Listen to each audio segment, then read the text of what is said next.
The superannuation and advice industries are increasingly converging as members become more engaged with their financial health.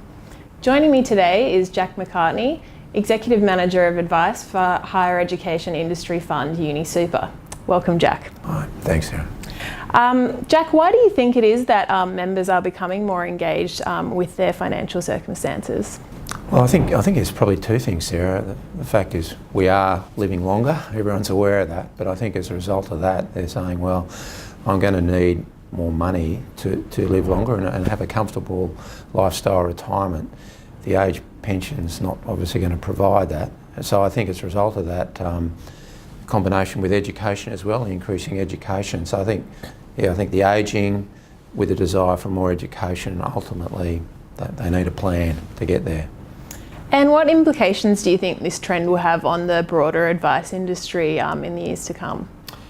Well, certainly what we're seeing, members or consumers generally, I think there's a genuine push to institutions that they can trust and that I think are culturally aligned with their interests. So I think first and foremost, industries that don't take commissions, have a fee for service, are very well placed. And I also think funds that have scale, that are able to invest through their scale, through their products and services, as well as their advice offering.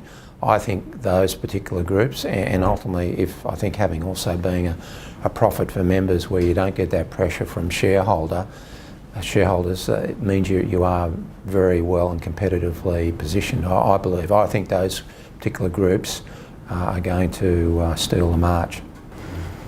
And in terms of advice within super funds, how do you approach the delivery of advice on such a large scale when you have hundreds of thousands of members? Well, we certainly have streamed the way we give our advice. So we have, first and foremost, we have a members centre, obviously like most groups, and they can handle calls over the phone. We also have on-campus consultants. So these particular specialists, they give general advice. They're obviously, as the name would suggest, they're on campus, but they can actually go to employers' premises. They can meet our members at our member centres. They can speak to them via video conferencing. So that provides quite a large section of advice.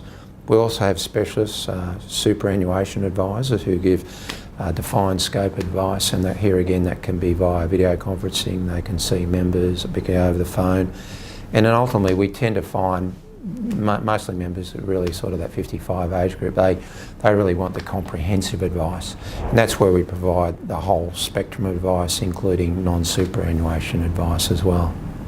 And what kind of factors do you think might drive increased member take-up of advice going forward? I really think there's this cultural alignment where you can actually where the members understand that you're giving advice that's always in their interest, and that they're not gilding the lily in any way.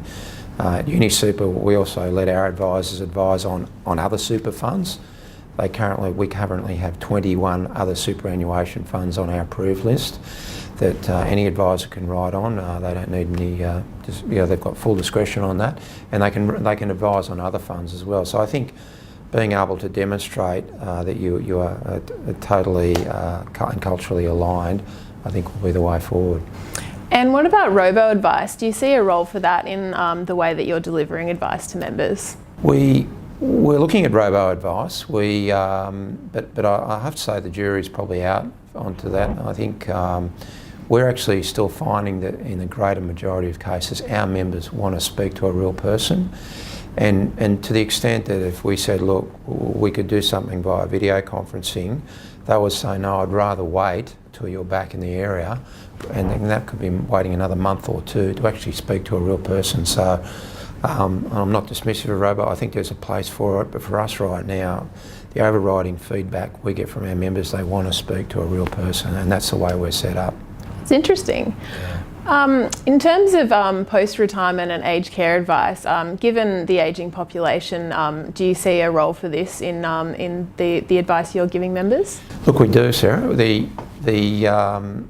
What we're doing right now is we're going to just be broadening our website by having the links to the more, I guess, reputable groups and information services that are out there, and then that'll be part of an accreditation process with some of our advisors, probably not all initially. So we're probably still at our early stages, but we also feel that complements the other work that we're doing with estate planning, where we've partnered with Mills Oakley, and also our taxation services, where we've partnered with PKF. Great. All right, Jack, thanks very much for joining me today. My pleasure, Sarah.